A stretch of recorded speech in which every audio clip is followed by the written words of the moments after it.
Some viewers may find the following video disturbing. Viewer discretion is advised.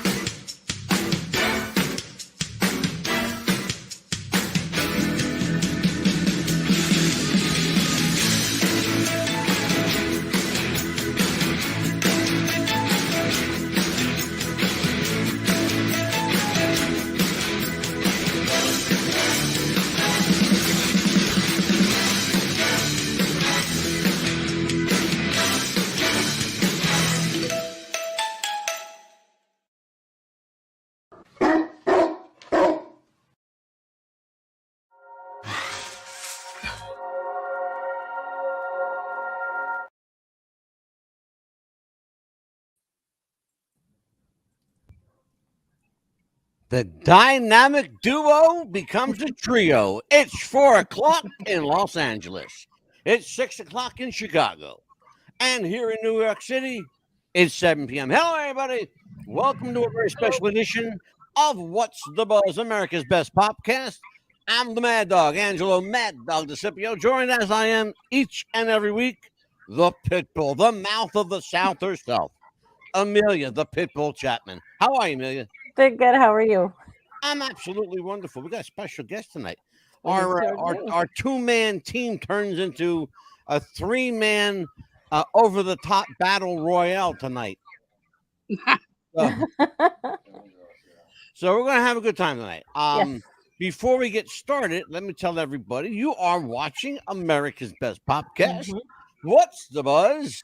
Tonight's show, Amputees on the Move. We're going to talk about the new face of amputees in America.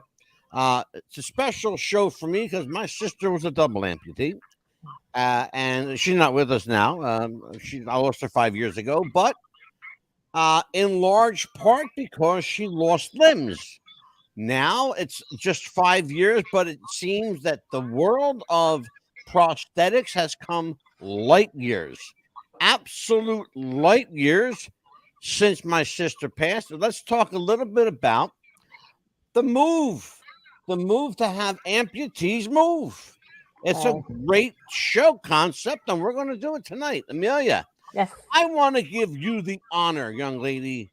I'm going to give you the honor. I'm going to bring you up to the big camera. Let's bring you up to the big camera. Here you go. Okay. I'm going to give you the honor of introducing our special guest of the night. Yes, ladies and gentlemen, I have the honor to introduce our guest tonight. She is not only a wonderful person that I have gotten to know for 29 years, actually, now. She is. How much did you pay her to say that? Millions. Right? She is a wonderful, good-hearted, loving, kind person. She's been a single mom. She is, I guess I would say, one of the nicest persons that I know, that anytime you ask her for anything, she's always there for you, no matter what. No matter what life throws her way, she says, you know what, I'm going to knock you down, wall. Nothing stands in her way. Ladies and gentlemen, I give you Melissa Rowlett, a cousin, a sister. We've done everything together. Hello, everybody. Amelia's cousin, Melissa Rowlett. You are an Hi, everybody. on the move, young lady. Yes. How you doing, kid? Awesome. How are you?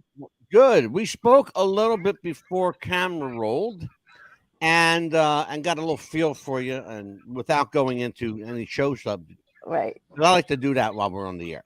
Mhm. Let's first of all give a brief history of how you come to become an amputee. Where did it start? How did it start? What happened? What changed your course of direction? Well, I've been working in the VA. I worked at the VA for 24 years. I started having stomach problems, and I was sitting behind the counter. I had a line full of veterans. I instant messaged my boss, and I'm like, hey, I got something going on. He goes, well, you can't leave all them vets in line. So I ended up running to the bathroom, left all the vets in line. I got rode up for that one. And then I left there and I went to the emergency room. Well, I went to a walk-in clinic, and they said, well, you got something going on with you, but we don't know what it is. you might want to go to the emergency room. So I went to the emergency room. Oh, actually, I went home because they gave me 5 days off. I thought, all right, I'm covered for the VA. I got 5 days off. I'll find out what's going on eventually. So I go home. I'm laying on the couch, and I had such pain that I couldn't handle it. So I ended up calling 911, and they brought me to the hospital. I was in there for 5 days. They could not figure out what was wrong. They discharged me. I still was having real bad stomach pain and vomiting and just coming out every orifice of my body. And I ended up going back to the emergency room in Zephyr Hills, Florida. In Zephyr Hills, Florida, I was in there for 11 days. They couldn't find out what was wrong. So they discharged me. So my parents were like, well, you're not going back out in the country, because I lived out in the country at the time. Come stay with us. And I'm like, okay. So I went to their house, and I had a heating pad in the bed because my stomach was hurting. So that night, my foot started getting cold. So I started flipping it back and forth on this heating pad. And I got up to go to the bathroom as I normally do in the morning, and I collapsed to the floor. I couldn't hold myself up. So they took me back to the emergency room. And that's when they found out I had blood clots. I had two in my left leg, one in my right leg, one in my stomach, and one in my heart. Oh, dear God. Mm-hmm. Yeah, I was in the hospital. I was in the hospital for 4 months. Right. So they ended up amputating my leg and all of that. I get discharged out of the hospital, and I went to my primary care as the follow-up. And I told him, I said, I'm still throwing up. I can't keep anything down. So that's when he sent me for another test with contrast, and it showed I had bowel blockage. So I had a blood clot in my stomach. Oh, my God. Yes. So back in the hospital I went. I was in the hospital for 4 months. I almost died. I pretty much got to where I just gave up. I just didn't care if I lived or died or anything. And I was so drugged up in there. When you're drugged up like that, you just don't care anyway. So that's like a summary of it all. And we didn't I let you have a give up, did question. we? I've got a lot of questions, but I got some basic fundamental questions. Okay. Holy crap. Well, okay, where do I begin? Had you or anyone that you known in your family ever had a history of blood clots? No. You They know they done it's a bunch of tests hereditary, on you me. know. They done a bunch of blood tests and stuff trying to figure out why I was getting all these blood clots. Yeah. And basically I went to hematology and everything, and they said that it's hereditary. My mother Well, had a yeah. massive heart attack when she was 35. So they chalked it up to being hereditary. Well, that's what I was going to say Yeah. to you. I know that it's hereditary. Mhm. So that's why the main thing I said initially was there anyone in the family that you Not could that- have looked back to? No one. Not huh? that I know of. Mm-mm. But back That's in them days, really they couldn't bizarre. tell what you got anyway. No, not back then. That's really bizarre. It's interesting. With my sister, there was a history, and they were able to kind of play backwards into it, which Mhm. was good. It still didn't stop the fact that she ended up losing both legs, and ended up killing her. Long story short, but you're here to talk about it. Let's talk about the initial reaction of the VA to your dilemma. They didn't Oh. seem quite sympathetic as they should. No. And if No. you watch the show, you know that I'm not a big believer in hospitals. I don't like them, although they're responsible largely for saving my wife's life. Actually, not the hospital, but a particular doctor. Yes. I have respect for doctors, not Yeah. hospitals, because Yeah. hospitals very often do the wrong thing Yes, it for is. the right reason. Right. Go figure that one out. Treat But- you and street you. Yeah, Mhm. exactly. Yes. So here's what I have to ask. You tell your supervisor, hey, I'm not feeling myself here, right? So you Yes. get out of there, you get yourself finally to somebody to see you. And long story short, they discover you've got blood clots and something's going on because they're clotting like crazy on you. All right, in your stomach, your arteries, your Yes. veins, everywhere. Right. So that's kind of crazy stuff. But Yes. again, you're 4 months in the hospital being treated for this. What other preventative measures did they give you or do to you to try to slow down or stop the clotting? They just gave me a bunch of different types of medicine, trying different things. Right. Blood thinners. They put me on blood thinners, and I Yeah. was on a lot of pain pills too because of my leg. And I was so drugged up. I was looking for chocolate covered cherries in my bed. You know, I believe I it. just Yeah. I Oh, just I stayed so absolutely drugged believe up. it. Mm-hmm. Yeah. Believe me, Melissa, when I tell you, I have no problem believing that. I have absolutely no Mm-hmm. problem believing that. Yes. Some of the shit they give you in the hospital will make you fucking loony. It really will. So I was doing the Dow Jones on my cardiac, on my so Yep. they treat you then initially for blood clots. All right. So now yes. at some point, obviously, because you're an amputee, so at some point something else rises its ugly head and you have to deal with. What was the next setback for you? The next setback is when I went to my primary care and I found out that I had a blood clot in my stomach. So I had bowel blockage. So they had to go in and remove, they had to remove 2.5 feet of intestines. Oh my Yes. God. So yeah, I had a hard time in recovering from all of that because, you know, they want you to do your exercises for your leg, but I couldn't do much because of my stomach. I had stitches Mm-hmm. from belly button all the way up. Mm-hmm. So Yes. you gotta I'm gonna ask you to backtrack a little bit. You gotta tell me how it was that they end up taking your leg. Was it circulatory? Was it a poor circulation in your feet? What happened that you Well, end up losing, or was it clots in your leg? Well, what happened is my foot was cold and I kept flopping it on the heating pad all night long. I got up in the morning and just collapsed. I couldn't hold myself up.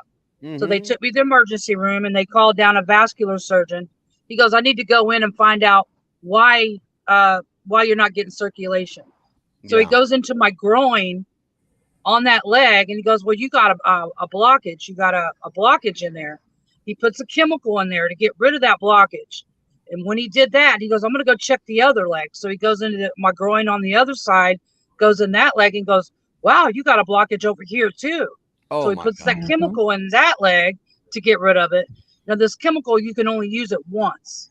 Yeah. So he goes back to my left leg and goes in. He goes, oh my God, it automatically formed another blood clot. He goes, I'm going to tell you right now, you're going to lose your leg because I cannot use this chemical more than once. It formed a Yes. clot while he was there. While he was there, when he went to go check the other leg and went back to it, it automatically formed another blood clot. That's hold on, back up, because that's like unheard of. Yes. Yeah. That's crazy. Even that vascular surgeon was amazed. He goes, I've never seen nothing like it. I've never seen nothing like it. So did a hematologist or an endocrinologist come in and say this is a blood problem, not a clot problem? They ran so many tests on me. I ended up going to a hematologist outside of the hospital. And he said it's definitely hereditary because we cannot find any other reason for these blood clots.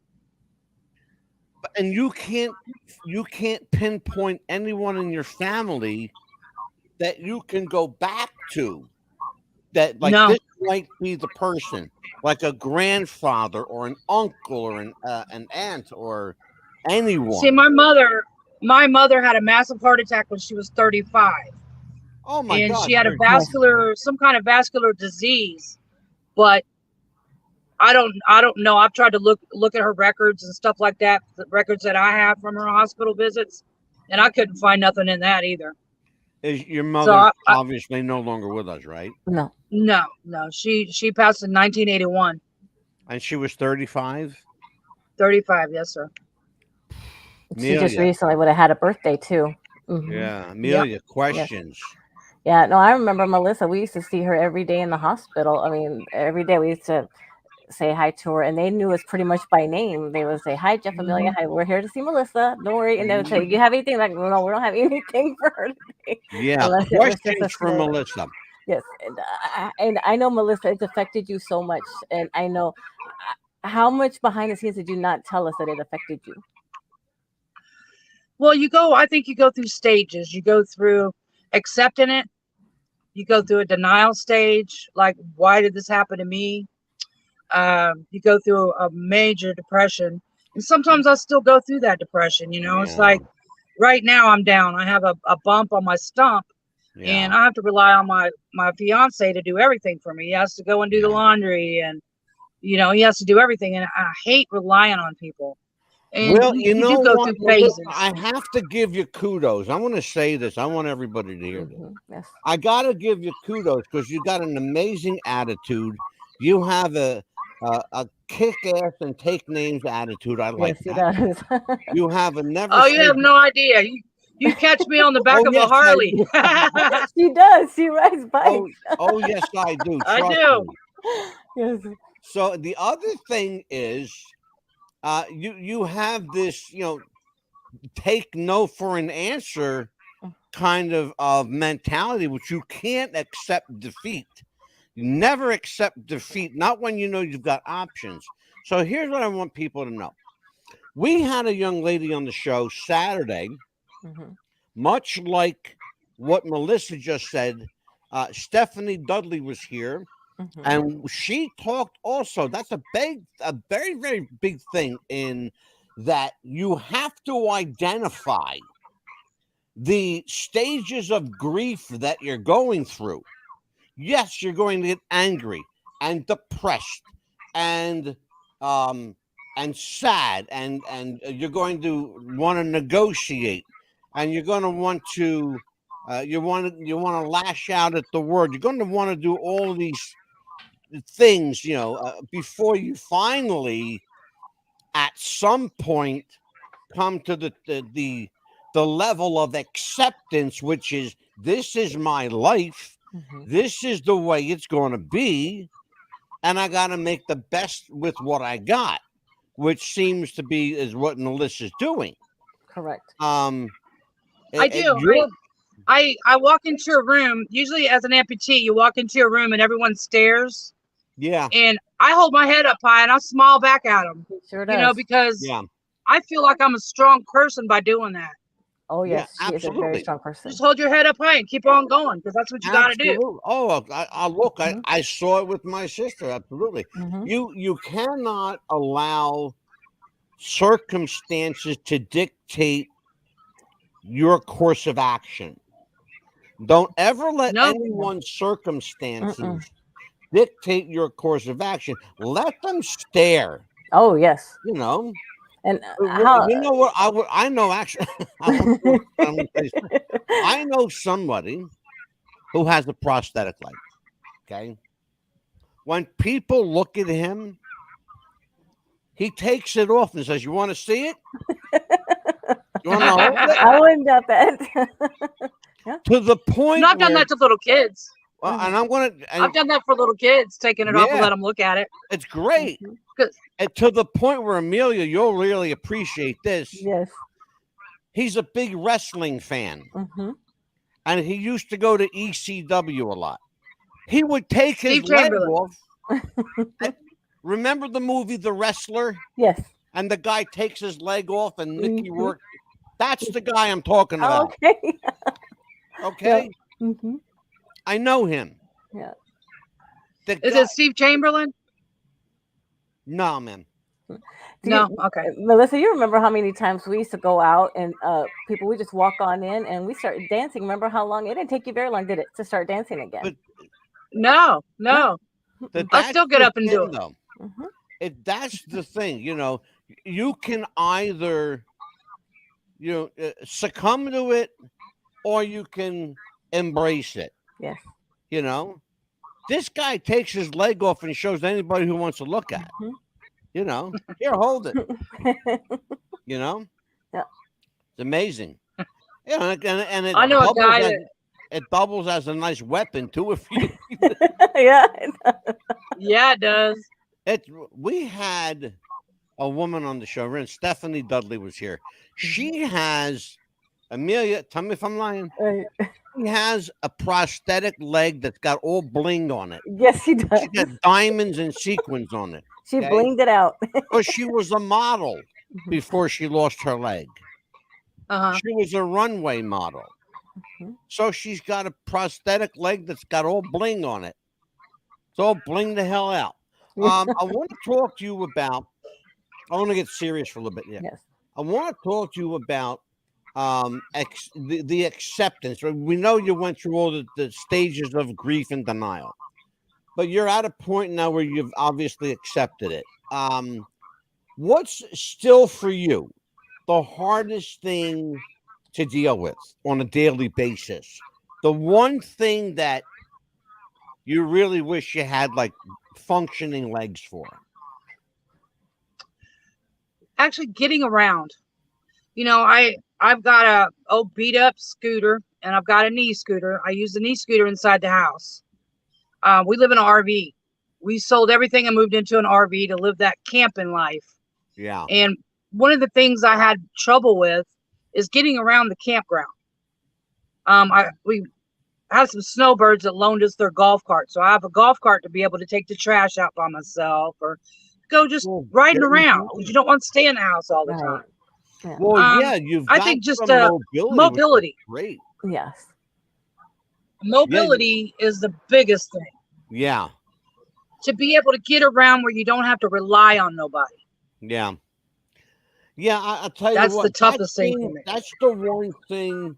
I've talked to a lot of people about this, and that seems to be the one thing is that independence.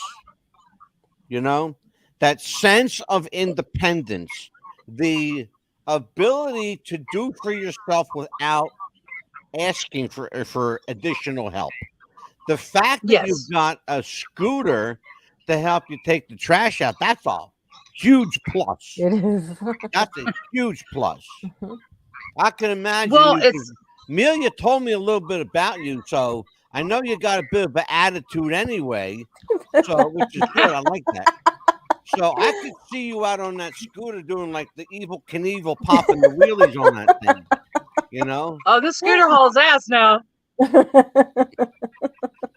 So, no, we had some snowbirds. They left us their golf cart when they went back up north. So the golf cart's helping me a lot. I can actually get around because the scooter that I have is not all terrain, and there's some rough places around here. You know, we live right on the Withlacoochee River, so it's there's rough terrain around here. Yeah. Oh God, I'm sure. Amelia, questions from Melissa Rowlett. Yes, I was going to ask you, now that you're starting to get around. Pretend you don't know her and ask her a question. Now that you're starting to get around a little bit better, and is it affecting you more now where you live at now, or is it easier where you live at now than where you were here in the city? I think it is because it's more laid back here. I'm not in a hurry to go nowhere. I don't go yard selling and flea marketing and all that stuff like I used to. Your favorite stuff. I used to go to Goodwills and thrift stores and all that. I don't need all that no more. I don't need it all. I DoorDash for groceries to keep from having to go to the grocery store. You know what? It's interesting, Melissa, to hear you say those words. I don't need that anymore. The fact that you could have said, I don't want that anymore, but you didn't say that. You said, I don't need, which is interesting choice of words. I put a lot of stock into certain words that people say because subconsciously they say what they mean. Yeah. It's interesting that, again, playing into your personality, which is pretty out there, which I like that. What was the one thing, if you could alter a program for yourself, what's the one thing you would implement for an amputee? What's the one thing that's a must-have? To be able to go to water parks. like roller coasters and water parks and stuff like that. I mean, they have legs where you can swim, but they don't have a cart in the roller coaster for an amputee to get in, be able to get in and out of. They don't have stuff like that I know of. But that would be fun. I will tell you, it's interesting you say that. It's interesting you say that because they have those accommodations here in New Jersey. Oh, really? Yes, absolutely. They are completely, I hate the word handicap, but they are handicap accessible and handicap viable for everyone who walks in. The only thing that may be a problem from time to time is getting someone in that's very large. Yeah. Like someone that's 300 or 400 pounds. That's been a problem because they, the manufacturers of these rides, they only make them, certain sizes, Yes. They don't make them in like triple extra large. They're made for, the standard size adult, really. Yeah. And walking up a lot of stairs, say if I wanted to go to ride a water slide and they're pretty high up, I would have to go up every one of them steps, and going up steps is hard. It's a lot of exertion on your body. That's the thing about the water slide is a problem. We have a very large amusement park literally 5 minutes from my house. Literally 5 minutes away. We have a place called Clementon Lake Park. They have the oldest roller coaster in America at this place. Wow. It's a historic landmark. And they also have a dedicated water park. I will tell you from firsthand experience, those are pretty steep steps to climb up. And even worse if you have like a ladder that you got to climb. A lot of these things have ladders. They're not even steps, they're ladders that you have to climb up. And it's not, it's like 30, 40 feet in the air. Yeah, but even though you're an amputee, you still want to have fun. Oh, yes. Sure. I do. Well, what about like something like, for example, my wife and I love to do this. We go to a place in Wildwood, New Jersey called Splash World, and we just sit in the inner tube all day and float around the lazy river. Something like that you could do, right? Oh yeah, I could definitely do that. I've went canoeing. Oh yes. Yeah. I go canoeing, kayaking, all that kind of stuff.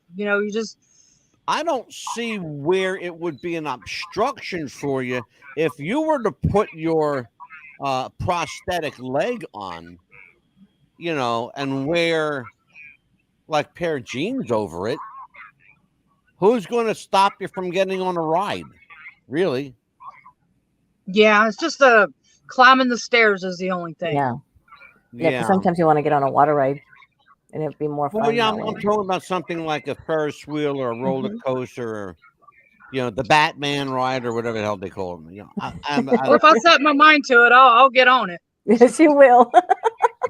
I know some of these places actually have that they'll actually assist you getting on.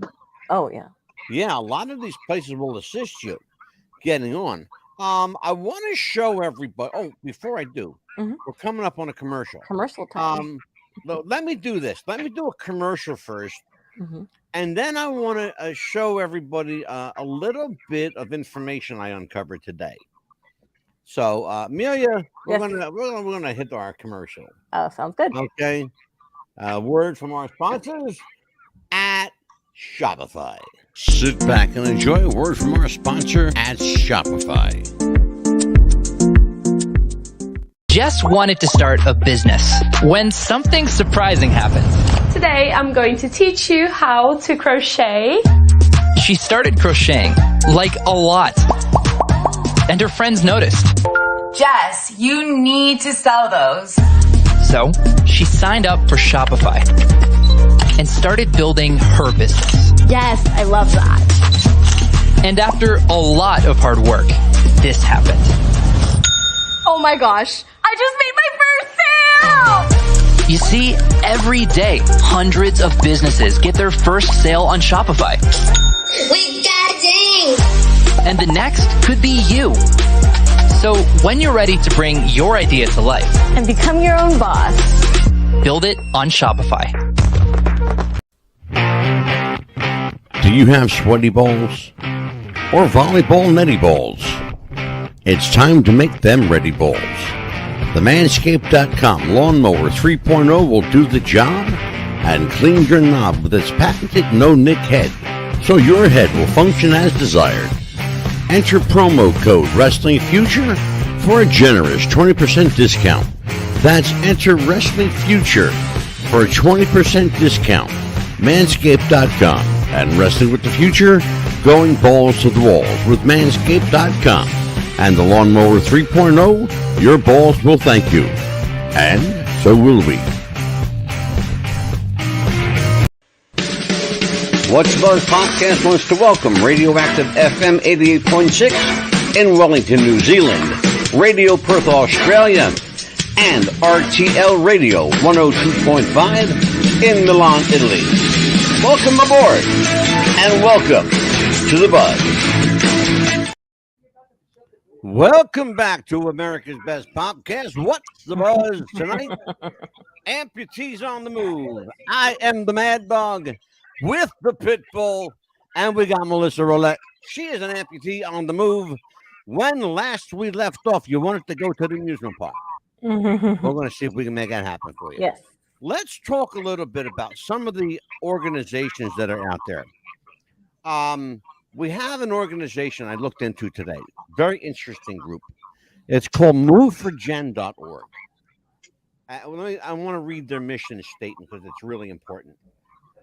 The mission of the foundation is to offer grants in the form of active wear prosthetics to those who have suffered the loss of a limb to sarcoma or other affiliated diseases. These sports prosthetics are not considered necessary by most insurance companies, so the foundation bridges the gap financially to allow amputees to get back to the physical activities they previously enjoyed. That's one group, and I did that especially for Melissa. Here's another group. This is called AmericanBionics.org. Listen to this lofty goal. And they're doing some great work, these people. Check this out. Their mission is no wheelchairs and no prosthetics by the year 2035. Wow. We stimulate the development of revolutionary technologies for people with lower limb disabilities. Our vision is a world in which wheelchairs are obsolete and everyone, regardless of physical condition, can walk, run, and play to the full extent of the human spirit. Through our support of bionic entrepreneurs, our focus on fresh perspectives, and our dedication to bold collaboration, we are accelerating a new era of mobility technology that will change lives forever. Where is that noise coming from? It's the dog.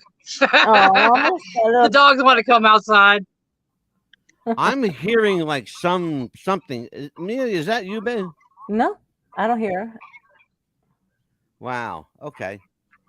I'm hearing like I'm hearing my voice coming back at me. An echo probably on your end. Yeah. Well, I've got a Melissa, dog. Are you on speaker? No, Is my I got a dog at the door wanting to come outside. That's probably what it is. Oh, okay. But you're not on. I'm not on speaker. Like, am I on like a speakerphone? No. Okay. Because I hear my voice. Yeah, I'm hearing my voice here. Melissa, I'm gonna let Big Mouth have at you again. Look at them. God, I have a big mouth. Well, first of all, I want to say congratulations because I know that she's going to be a grandma for the first time. I am. Yes, congratulations. And her one and only daughter going to be a mama. And also, I was going to ask you as well. I know that you went through, how many sizes did it take you to get to your leg, to your actual leg? How many times? Yeah. I'm working on my 6th leg now. Wow. Oh. I already got it approved. See, I get since I'm so active, I get really upgraded on my ankles and stuff to help me bend down easier and have more mobility in my ankle. Because most prosthetics are just stiff. Yes, I remember the one that you had at first was really, really hard for you, and I know that it was just easier for you to get to the one that you had. The zebra print one was one of your favorites. Yep. I had zebra print. I had leopard print. I had folk art. The one I have now just looks like spin wheels. And I'm going back to the leopard print. My next one's going to be leopard print. Love that. Yeah, she does. And she actually paints. You ought to see her painting that she does, Angelo. She actually painted a gorilla with the beer in one hand and a cigar in the mouth. And well, that's funny because I do artwork. My 64th birthday is coming up, and I vowed to myself that I'm going to embrace my inner creative spirit. So I'm going to get back to painting and playing again. So, anyway. Well, that stuff's relaxing for you. Very much so. It relieves stress. So let's talk about. I want to talk about these two companies that I brought up tonight. Are you surprised to hear that there are companies out there like this doing this amazing work? Because you seem surprised. Well, the Bionics one I've heard of. The Bionic one, I've heard of that one. Okay. Somebody told me about that one. Another one I've heard of is 50legs.org. Yeah. That guy was his name was Steve Chamberlain. He was a wrestler, and from what I understand, he got ran over by a diesel tire or something, and he became an amputee. Yeah. And he goes around and helps little kids a lot. Interesting. Yes. Interesting stuff. That's a whole specialized area. This group here called American Bionics, they're doing remarkable work. I mean, remarkable work. I seen a guy that had one of them legs. I seen him at a fair, because anytime somebody's an amputee and I see them, I feel like they're family. So I go up and talk to them. And we talk about different prosthetics and where we got it from and where we go and the different trials and tribulations and stuff like that. Yeah. And that bionic stuff is really cool. Oh, yes, it is. It's remarkable. Here's the funny thing. You want to hear this? I mentioned this the other day. You know who's largely responsible for this stuff? Who's that? Hollywood. Really? Hollywood. Yeah. Hollywood invented the first prosthetic. It was a special effects makeup guy. Wow. Yep. I know. It was back in the 1950s. You know, you think about Hollywood and think about movies back in the 40s and 50s. They were pretty cutting edge for their time. You know, what's amazing is that they have technology that hospitals and doctors don't have, because they create their own. Think about it. If you're doing a movie and you need a robot skeleton, okay, that's not something you can go to like Robots R Us and buy one. No. You know? You got to create it from the ground up, and that's what they do. Look at Steven Spielberg. Look at George Lucas. They created all these Star Wars and Jaws and all this stuff, E.T., from scratch. Okay?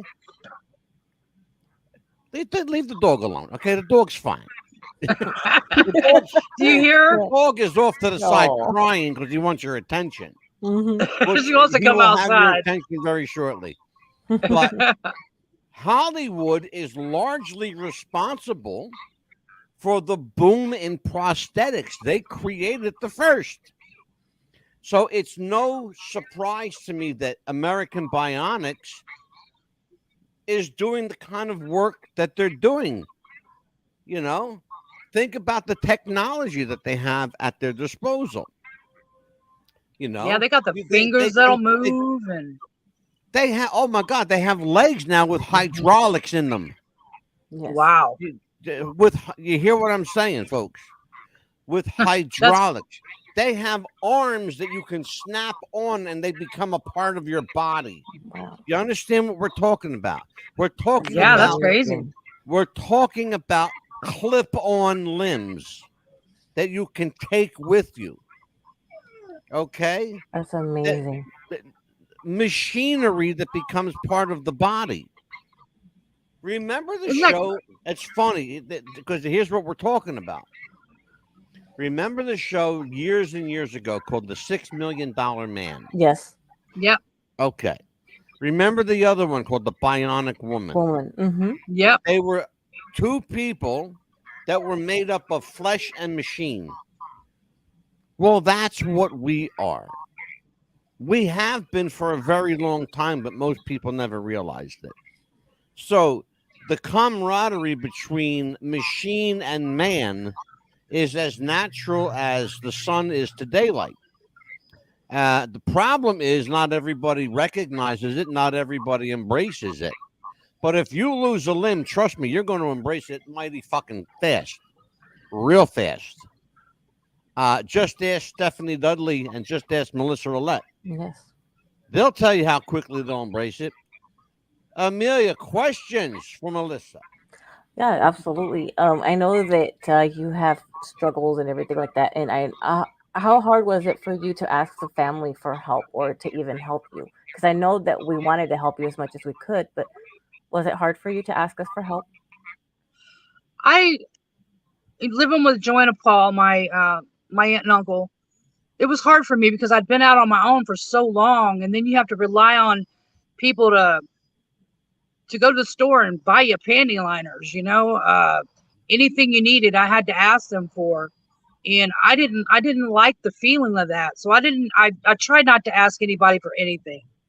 If I couldn't get it myself, I just went without it. But you always had me, and I always helped us so as much as I could. So you knew that. You and Jeff have always been there to help anytime I need it. Anytime anybody's in the hospital, you're right there on it, and I appreciate that. Well, Oh, that you're welcome. seems to be Amelia. Let me chime in here with you for just a second, because what Melissa brings up is really critical. It's a point of contention for a lot of amputees, and not only amputees, but people with other physical imperfections or deformities. Is that the constant need to ask for help? You're right. People are under the impression that if I ask for help, that I've lost my independence. Right. Nothing could be further from the truth. Exactly. Nothing. Asking for help from someone only bolsters your independence, because every time somebody helps you, you get a little stronger. Yes. So don't look at any help in the eye, and don't turn it away. It's like looking a gift horse in the mouth. Don't ever do that. If somebody comes along bearing gifts, fucking take them. Okay, take them. Right. Take Because them. we'd always call her. Go So ahead. what do you need? And Go she'd ahead, say Amelia. nothing. I'm And sorry. then- Thank you for yielding your time to me. Thank you. We'd ask her, say, what do you need? And she says nothing. And I said, Melissa. So she'd you'd say, well, this, and we'd come up and bring her extra. She's like, what are you doing? I said, nothing, just putting some groceries away. And she would be like, y'all. So, but we would do that. Anytime she needed help, we're always there for her. And of course, we were there for anyone. And she knew that. I've got a question. Mm-hmm. How accepting was your family when they finally saw you without both lower limbs? Well, my aunt and uncle raised me because my mother passed when I was 13 years old. Their daughter lost her leg, same hospital, same doctor, a month before me. Are you shitting me? No. So they kind of was used to it. Crazy. They got a double whammy. And I understand the stress they went through because they had to do it twice. All right, now Melissa, I gotta ask you because this bears the question. What, pray tell, was the catharsis for her losing her leg? She got into a motorcycle wreck in Texas when she was a teenager, and she got a bone infection. Shriners kept her leg on. Her leg was just hanging on by a piece of meat, and Shriners helped her to keep her leg until she turned 21. When she turned 21, of course, Shriners don't help you after that. And Yeah. she maintained her leg for all these years until right before I lost mine. A month before me, she lost hers. Wow. And it's funny because when she lost her leg, and I thought, I'm so glad that won't happen to me. That ain't gonna happen to me. And then a month later, it happened to me. Never So you say can't never never. say it ain't gonna happen to me. It ain't gonna happen to me because it can happen to you. Mm-hmm. That's why I say to people, never say never. Right. Nope, you can't. Never say never. Look Yeah. around and be thankful for what you have, but more importantly, be thankful for what you don't have. Yep. I tell people every time I see them, Yes. be grateful for what you have, but be grateful for what you don't have. Well, what's that mean? That means be grateful you don't have that person's problems, or that person's weight on their shoulder, or that person's physical abnormalities. Be thankful you don't have some of that baggage. Okay? Be grateful for what you have. Melissa has an attitude I like. Yes. She That's has a something wonderful people attitude. need to have. Have an attitude. Look, you can retreat, you can surrender, or you can fight back and kick ass. Yes, because I I like asked people her who that. fight back. I asked I'm her. a fighter. I'm gonna kick ass and take names. That's right. That's what she Yeah, look, said. the mad dog is a fighter. Okay, here's the deal. I even asked her that too. I said, "What's the first thing you want to do as soon as you can?" She goes, "I want to go out there and dance." And what did we do? We went out there and danced, didn't we? Absolutely. Yep. Well, sure it's did. fun. My sister danced at her son's wedding.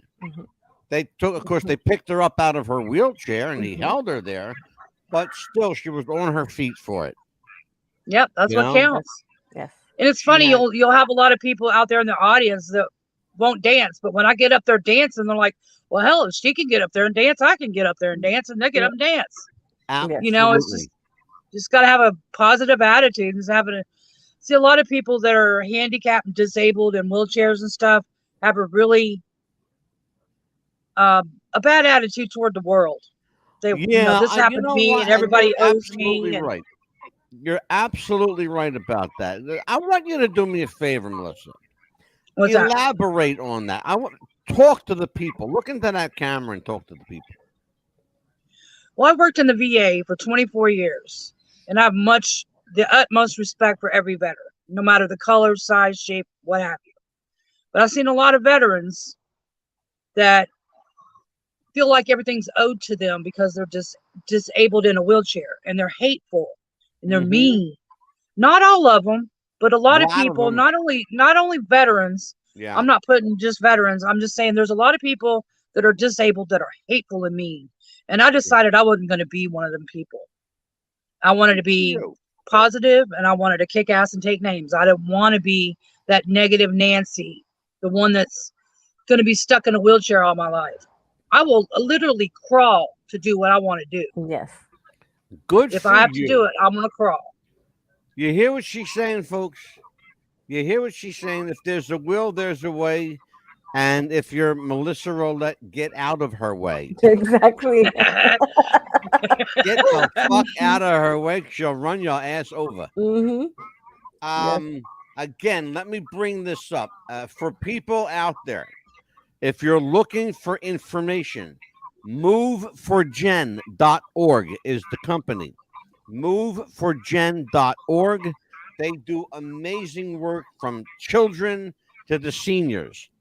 They don't pay for everything, but they help make up some money. They bridge like they say, they bridge the gap. They offer grant. The other company, really important, this is a remarkable organization. It's AmericanBionics.org. Their goal, listen to this one. Their goal by 2035 is to have no wheelchairs and no prosthetics necessary for people to live happy, viable lives. That's a pretty lofty statement, but guess what? They're already starting to make it happen. And if you look around at the sheer number of prosthetic alternatives, it's fucking mind-boggling what is out there on the market. You've got everything from the old, prosthetic wooden leg to the plastic leg to chrome to to Stephanie Dudley's diamond and bling, to you name it. There are legs out there with hydraulics in them. Yes. You hear what I'm saying? They will walk for you. Do you hear what I'm saying, people? They'll walk. They have legs that will help That's awesome. make you walk. And if you think I'm kidding, check this shit out. Watch this. There's a website. It's a YouTube channel. I want everybody to check this out. It's called The Active Amputee. It's youtube.com / at The Active Amputee 4061. I watched this guy's videos. It's amazing. He's climbing mountains. He's water skiing. He's jumping out of airplanes. Nothing is stopping this guy. Check this out. It's The Active Amputee 4061. youtube.com / at The Active Amputee 4061. And his name, by the way, is Bjorn. I believe he's from Denmark or Sweden. But great guy and just remarkable. What an inspiration. So that brings to close, Amelia the Pitbull Chapman, another show in the can, as they say. In the can. Yes. So talk to me, kid. What do we got coming up? Tell everybody what's coming up. Absolutely. We have on actually June 5th, we have Michael Zimmons Santos. He's coming back on our show. He was the lookalike for Gene Simmons' Kiss. Gene Simmons. He's scary, this guy. He looks so much like Gene Simmons.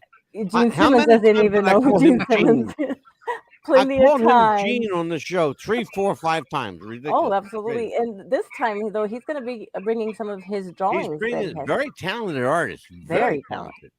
He's a very talented guy in many ways.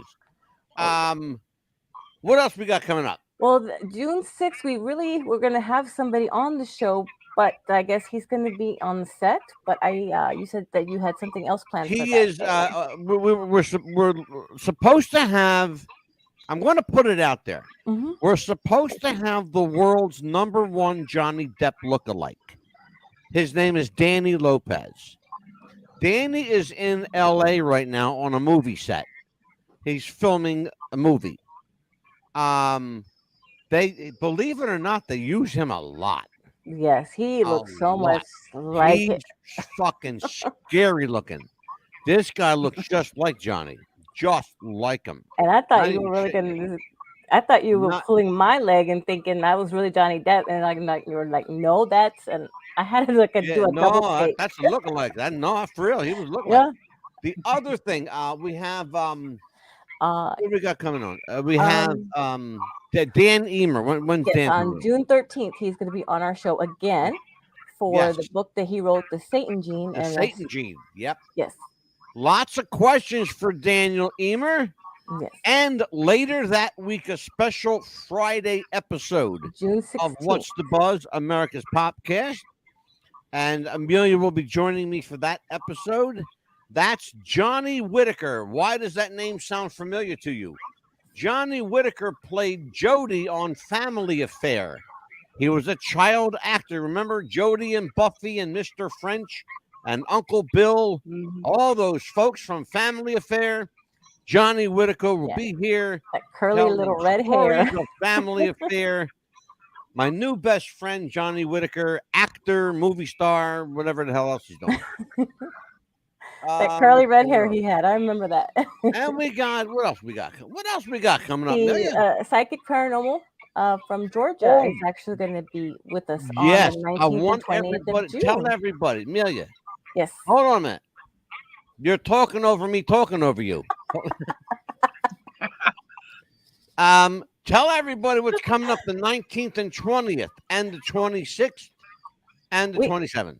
We actually are going to have the Psychic Paranormal group from Georgia on the 19th and 20th. Savannah Paranormal will join us. for 2 nights. For 2 nights. For 2 nights, folks. 2. Not just 1 night. Right. Double the trouble. I mean, double the pleasure. Double the trouble. And we will have psychic medium Valentina. Valentina. Her name is Valentina Marie Lomborf. I believe that's how you Yeah, I say think her that's how you name. pronounce it. Yes. Yeah, Lomborf. She's actually, I believe she's got a British accent, but she's from like Denmark or she's Danish. I believe she is, and like she lives here in Florida. She's not too far from either Yeah, myself or she's Melissa. not far from where you are, or where Melissa is. Yeah. How far is she from Melissa? Probably about an hour or so away farther Yeah, from. not far at all. From me. Not from. Not Yeah, far at because all. she's actually I think she was born and raised in Great Britain. I believe so. She's got a very thick British accent. I Very. just hope I can understand her. I hope my South Philly ears are attuned to that. You know? Well, I'll tell you what, folks, it's been a great show. It's been a great week of shows for Melissa. Don't call me Handicap Rowlett. For Amelia, the Pitbull Chapman. I'm Angelo DeCipio. You can call me the Mad Dog. We will see you next time. Be good to each other. Be kind. God bless everyone.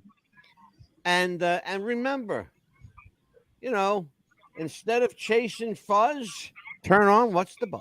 Yeah. Take care, folks. Bye-bye.